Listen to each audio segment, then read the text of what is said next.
Okay ji, तो welcome back to the channel. I hope so you people will be in very good health. So today we are going to discuss phrase and clause. अच्छा, phrase and clause का बच्चों को काफ़ी problem आ रहा है। हालांकि ये बहुत सिंपल सा कॉन्सेप्ट है, इसमें कोई भी ऐसी बात नहीं है जो मुश्किल हो। इंशाल्लाह अभी हम इसको डिस्कस करते हैं कि फ्रेज क्या होती है और क्लॉज क्या होती है विद एग्जांपल्स। वर्ब यानी कि वो वाला पोर्शन जिसके अंदर एक सब्जेक्ट और एक वर्ब होता है, ठीक हो गया, उसको प्रेडिकेटिव भी कहते हैं। तो यहां पर आपके पास वर्ब है और सब्जेक्ट का होना लाजम है, सबसे पहली कंडीशन क्लॉज के लिए। फिर फ्रेज की तरफ आ जाए, इसके अंदर नॉट पे फोकस करना है आपने, सब्जेक्ट भी नहीं होगा और वर्ब भी नहीं होगा। अगर सब्जेक्ट और वर्ब दोनों हैं तो ये फ्रेज नहीं होगी, ठीक है, तो क्लॉज हो जाएगी। दूसरे नंबर पे ये इंडिपेंडेंट है, ठीक है, यानी कि ये डिपेंड नहीं करती, means does not depend on phrase. ये किसी भी तरह से फ्रेज पर डिपेंड नहीं करेगी, बल्कि फ्रेज जो है वो डिपेंड करती है क्लॉज के ऊपर मीनिंग कन्वे करने के लिए, ठीक है। अब एग्जांपल आगे मैं देता हूं तो आपको इंशाल्लाह मजीद समझ आ जाएगी। उसके बाद it can give complete meaning. जो क्लॉज है ये आपको कंप्लीट मीनिंग दे सकती है, but phrase can not give you the complete meaning. Phrase के अंदर आपको कंप्लीट मीनिंग कभी भी समझ नहीं आता विदाउट द क्लॉज। अगर क्लॉज होगी तो फ्रेज आपको कंप्लीट मीनिंग देगी, अदरवाइज फ्रेज जो है वो कंप्लीट मीनिंग नहीं दे सकती। अच्छा, तो अब इजी वर्ड्स में मैं आपको बता दूं कि हमने क्या डिस्कस किया है कि जो क्लॉज होती है उसके अंदर सब्जेक्ट एंड वर्ब होगा। सेकंड, वो इंडिपेंडेंट होगी, यानी डिपेंड नहीं करेगी फ्रेज के ऊपर। थर्ड पॉइंट जो है वो कंप्लीट मीनिंग कन्वे करेगी, ताकि बंदे को समझ आ सके उसका कंप्लीट मीनिंग, यानी उसके अंदर एक एक्शन होगा। दूसरी तरफ फ्रेज को जब हम देखते हैं उसमें सब्जेक्ट एंड वर्ब नहीं होगा, उसके अंदर कंप्लीट एक्शन भी शो नहीं होगा और वो डिपेंड करेगी क्लॉज के ऊपर। अब देखते हैं इसकी एग्जांपल्स। ओके जी, तो अभी बढ़ते हैं प्रैक्टिस की जानब, क्योंकि आपको पता है practice make a man perfect.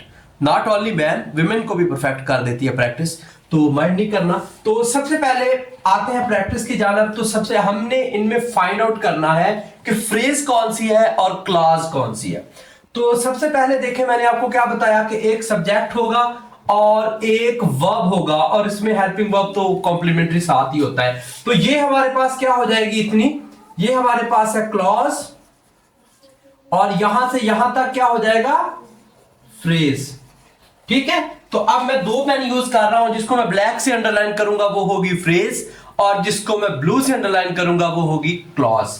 तो द टीम परफॉर्म्ड, ये क्या हो जाएगी क्लॉज, विद ग्रेट इंथुजियाज्म, तो ये हमारे पास क्या हो जाएगी फ्रेज। उसके बाद आई मेट देम, वैसे ये मेट तक है, ठीक है, याद रखिएगा देम यहां पे ऑब्जेक्ट के तौर पर ऐड हो रहा है, सही है। एट द पार्टी, सॉरी ये तो ब्लैक से कर रहा था हमने, तो एट द पार्टी हमारे पास क्या हो जाएगी फ्रेज। इसी तरह वी विल ट्रेवल, ये हो जाएगी क्लॉज। ड्यूरिंग द समर, ये आपके पास हो जाएगी phrase.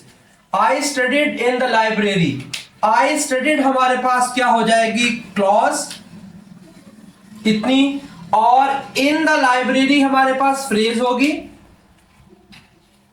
In the library phrase है, और फॉर 3 आवर्स भी हमारे पास फ्रेज है, क्योंकि इसमें भी कोई सब्जेक्ट या वर्ब नहीं आ रहा। उसके बाद ये स्टार्ट पे भी आ सकती है आपके पास फ्रेज जो है, जैसे कि बिफोर द कंसर्ट, अब ये हमारे पास क्या हो जाएगी phrase. The band will do rehearsal, the band will do rehearsal हमारे पास क्या हो जाएगी क्लॉज। ये लास्ट वाले दो आपने खुद करने हैं। अच्छा, एक बात यहां पर मैं आपको बताना चाहता हूं, अगर मेरे पास एक सेंटेंस है आई ईट फूड, ठीक है, अब इसमें फ्रेज एंड क्लॉज कौन सी है, दैट इज अ क्वेश्चन। तो हमारे पास देखिए, मैंने आपको बोला जो सब्जेक्ट हो और जो वर्ब हो, ये इतनी तो हमारे पास होगी क्लॉज, ठीक है। अब इसके अंदर फ्रेज नहीं है। Phrase is a group of words, हमने डेफिनेशन में देखा है ग्रुप ऑफ वर्ड्स, यानी एक से ज्यादा वर्ड्स का होना जरूरी होता है फ्रेज के लिए। यहां पर सिंगल फूड है सिर्फ, तो इसको हम ऑब्जेक्ट बोलते हैं, सिर्फ ऑब्जेक्ट, ठीक है। अगर इसके साथ आ लगा होता या दा लगा होता तो ये फिर भी फ्रेज बन जाती। इसके साथ अब कुछ नहीं लगा तो ये सिंगल ऑब्जेक्ट है, तो इसको हम एज अ होल एक कंप्लीट सेंटेंस बोलेंगे। ठीक हो गया, जो मीनिंग कन्वे कर रहा है। इसी तरह आई प्ले क्रिकेट हो सकता है, सही है, इसमें भी ये एक ऑब्जेक्ट का काम कर रहा है। I hope so you understand the video. तो काइंडली सब्सक्राइब द चैनल। तो अगर आपने ये वीडियो दोस्तों के साथ शेयर नहीं करनी तो ये आपने बहुत गलत करना है उनके साथ। तो काइंडली शेयर दैट वीडियो। अपना रखिएगा बहुत सा ख्याल। अल्लाह हाफिज।